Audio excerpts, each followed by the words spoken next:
Welcome to Inside the NCAA. I'm Michelle Brutlag Hosick. Students enrolling in college in the fall of 2021 will be eligible to play sports using a short-term eligibility standard put in place because of the COVID-19 pandemic. Today, we're going to discuss this alternative standard with the person in charge of the office overseeing it. Felicia Martin is the Vice President of the NCAA Eligibility Center. Felicia, thank you for joining us today. My pleasure. As I just mentioned, a temporary eligibility standard will be available for Divisions 1 and 2 students next fall. So what will those enrolling in the fall of 2021 have to do to be eligible? So students who plan to enroll full-time in college during the 21-22 academic year will receive an academic initial eligibility waiver. It's an auto waiver, and in order for students to qualify for that waiver, they need to complete the following. If you are a student athlete who's considering Division 1, you have to complete 16 core courses in a required subject area. That's math, that's English, it's science, it's social science. And then out of those 16 core courses, you need to complete 10 of them by the start of your 7th semester. You'll need a 2.3 GPA or higher and proof of graduation. For those young men and young women who are considering D2, you need to complete 16 core courses, again, in the designated subject areas, math, English, science, social science. You need a 2.2 core GPA and then proof of graduation. Because of the constraints the pandemic has placed on the testing agencies, we are not requiring ACT or SAT scores to be on file for initial eligibility requirement. Are these just for domestic student athletes? No, these are requirements that apply to all student athletes, domestic, international, and our homeschool student athletes. And how is this different from what was available for students enrolling in 2020? One of the major differences is the length of time available to students to complete classes. When the impact of the pandemic hit in the spring and it became a reality, seniors had weeks before graduation. They had limited time left in the semester to complete classes that were required for high school graduation and for academic eligibility. The first priority was for the safety of the students, the staff, and the teachers. So high schools and districts had to adjust quickly and pivot from face-to-face to remote instruction. So high schools worked very hard to offer some type of continued education in a very short amount of time. So in the spring, the EC worked to accommodate and assist our high school community in light of those challenges. So as we begin the fall term, we have confidence that our school administrators, that our teachers, our counselors across the country have learned that high schools can have and will have an entire year eligible for students to take classes. That's whether they're in classroom, that's virtual, it's e-learning, it's a hybrid. So students will have an entire academic year this time, when in the spring they only had a partial term. Can you walk us through a little bit of why these decisions were made and who made them? These decisions were made to ensure that many other prospective high school student athletes have the possibility to have a higher education in their futures. So this is so students can get to college, so they can attend universities. The decisions were made to support what is a very challenging circumstance that our high school educators and our administrators around the country are facing. And then because the NCAA is a member-driven association, we work with D1 and D2 members by way of our governance process and with our committee structure, so we can make some decisions and carry out what's best for our student athletes. So we talked a little bit about the SAT and the ACT scores not being necessary. What kind of impact did all of these changes, that and the other changes, have on the class for 2020? You know, Michelle, as early as May 2020, that COVID-19 academic waiver positively impacted more than 30,000 student athletes. These are young men and young women who were in a position to live their dreams of attending college and playing college athletics. In the midst of the pandemic, there's so many tensions. There's so many unique circumstances and stressors. And I'm just really proud to say that the NCAA Eligibility Center was able to alleviate at least one of those stressors. We were able to say to students and to their families what you need to do in order to be eligible, what you need to do in order to obtain that scholarship. So that was an incredibly proud moment for us to be able to at least participate in a way that didn't add additional stress to families.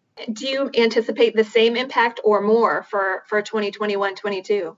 You know what? That's one of those hourglass questions, and it's really difficult for us to forecast what the additional changes might be. But at one point, what we can say right now is we know for certain that we are in a position to better support our senior student athletes. We can help them with regard to making some decisions about eligibility, give them basically a game plan so that they have some clarity. We want to not just provide that clarity for our students and our families, but we've got to consider our beloved high school education workforce. These are our men and women who are partnering with our teams so that we can give them direction and guidance in what this year-long plan for student athletes, for college-bound student athletes, need to look like.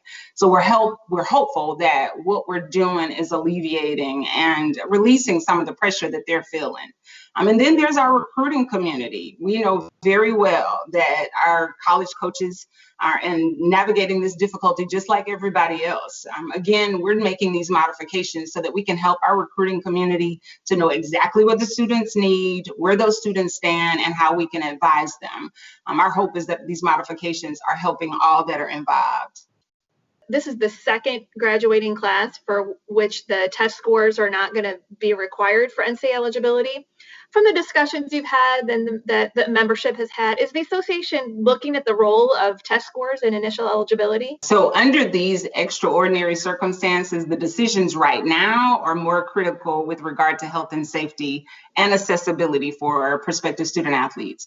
There have been a number of operational modifications and adjustments that were needed in response to COVID-19, and that includes the standardized test and how we had to adjust the requirement. The standardized test conversation isn't a new point of discussion for our membership. Throughout the years, the requirement for initial eligibility has been examined quite frequently and discussed with our NCAA membership. We remain committed to continuing to monitor and evaluate what's in the best interest for the college-bound student. And we do anticipate some additional discussions with our membership.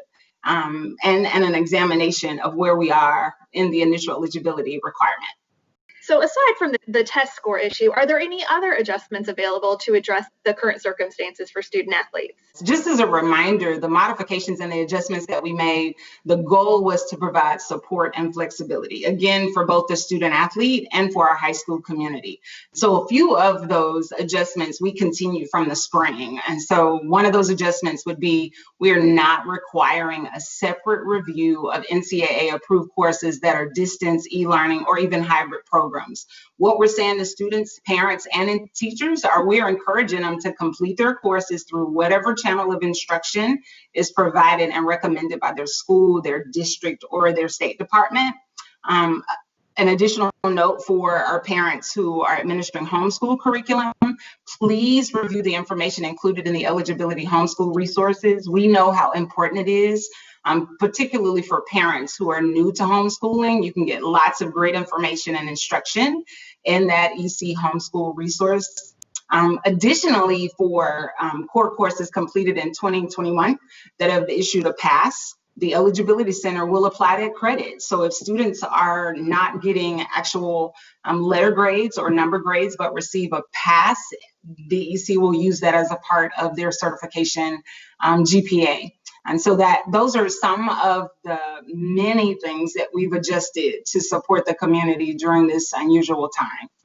For the high school students who are right now, thinking that they want to play sports in college, what advice would you have to make sure that they're aware and prepared to be eligible under the standard? First and foremost, stay hopeful. It is a possibility. We are doing all we can to support you. And what I would say is do the best you can academically. Stay in contact with your high school counselor, with your coaches. Use the same discipline that you use that makes you an amazing athlete to keep you excelling academically. The next thing is to register with the Eligibility Center. Once you have a certification account with us, You get lots of regular updates, reminders, and it's a ton of good information for you and for your family. The other advice I'd give is follow us on social media. Wherever you are, we try to be. So find us and follow us on Twitter and Instagram. So please, please, please look for us, visit us on the website, and also for our high school partners. If you're not already receiving our high school newsletter, sign up for it. We design it with you in mind. So this is information that not only helps you as you guide student athletes, but it also gets you in contact with the Eligibility Center. So if we're making additional modifications or changes, you can find that information there in our newsletter. Is there anything else you'd like to share? We've been intentional. We wanted to remove boundaries. We wanted to remove any obstacles that were created that would prevent a student from being on a path to initial eligibility. Again, it wasn't just about our student athletes. They are key for us. They're a focal point for us, but we know that there's a community around each and every young woman and young man, and we wanted to support our high schools.